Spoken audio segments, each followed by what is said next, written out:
अब वो दिन ज्यादा दूर नहीं है जब इस मंदिर में दुनिया के अंत को लेकर कई प्रमाण दिखना शुरू हो जाएंगे। इस मंदिर के कारण सतयुग, त्रेता युग और द्वापर युग की समाप्ति हुई और अब कलयुग इसका आखिरी निशाना है। आखिर कहां है ये मंदिर और ऐसा क्यों कहा जाता है कि इस मंदिर के कारण ही होगा दुनिया का अंत?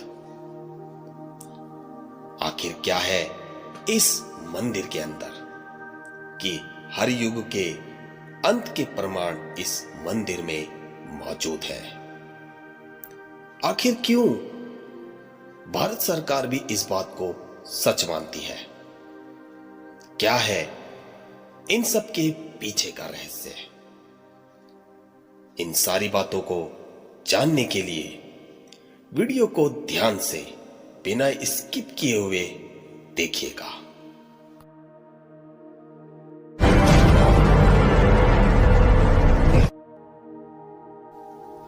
केदारेश्वर गुफा मंदिर, जो कि हरिश्चंद्रगढ़ महाराष्ट्र के अहमदनगर जिले में स्थित है।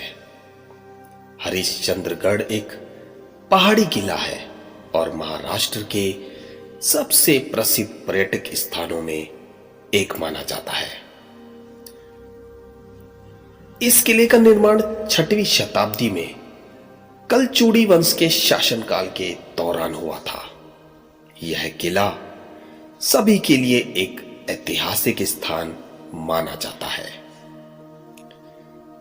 यह किला 11वीं शताब्दी की अलग अलग गुफाओं और मंदिरों की मेजबानी करता है, जिसमें भगवान विष्णु और भगवान शंकर की मूर्तियां शामिल हैं। दोस्तों, कुछ समय तक यह किला मुगलों के नियंत्रण में भी आया था, लेकिन उसके बाद मराठियों ने इस किले को अपने कब्जे में ले लिया। यहां मौजूद हरिश्चंद्रगढ़ मंदिर के पास 3 मुख्य गुफाएं हैं।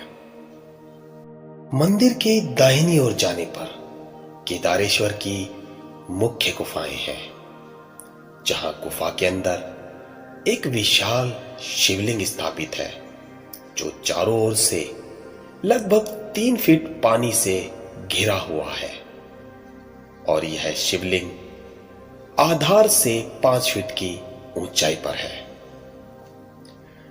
चूंकि शिवलिंग के चारों ओर का पानी काफी ठंडा और फिसलन भरा है, इसलिए शिवलिंग तक पहुंचना काफी कठिन सा हो जाता है। यहां पर कई और मूर्तियां भी स्थापित हैं, जिन पर मनमोहक नक्काशियां भी मौजूद हैं। वैसे तो इस गुफा तक पहुंचना कठिन नहीं है, लेकिन मानसून के समय इस मंदिर तक पहुंचना लगभग असंभव सा हो जाता है, क्योंकि रास्ते में एक विशाल जलधारा बहती है।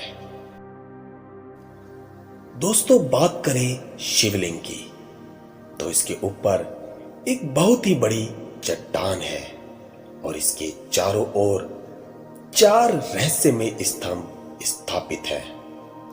इन स्तंभों के अंदर ही छुपा है दुनिया के खेल का अंत।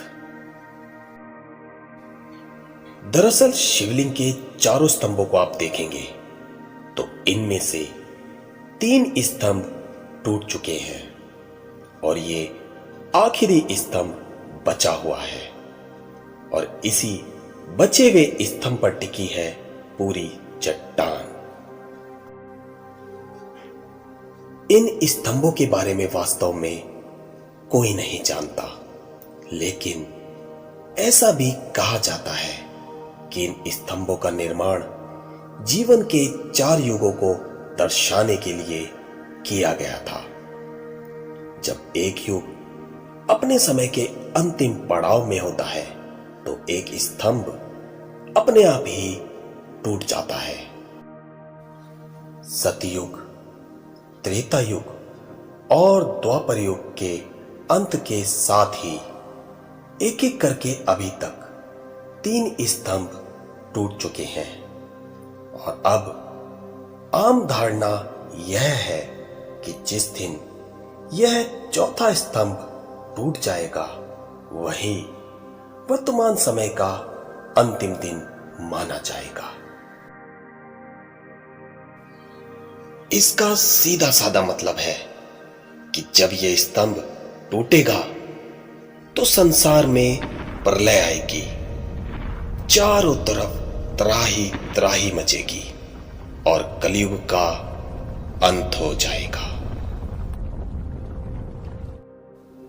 दोस्तों, इन चारों स्तंभों में से एक स्तंभ सतयुग का है, वह टूटकर विलुप्त हो चुका है। वहीं त्रेता युग का स्तंभ भी टूट चुका है, पर वह अभी नजर आ रहा है। द्वापर युग के अंत को ज्यादा समय नहीं हुआ, इसीलिए यह स्तंभ अन्य दोनों स्तंभों के मुकाबले ज्यादा बचा हुआ है। और अब बारी है कलयुग के स्तंभ के टूटने की।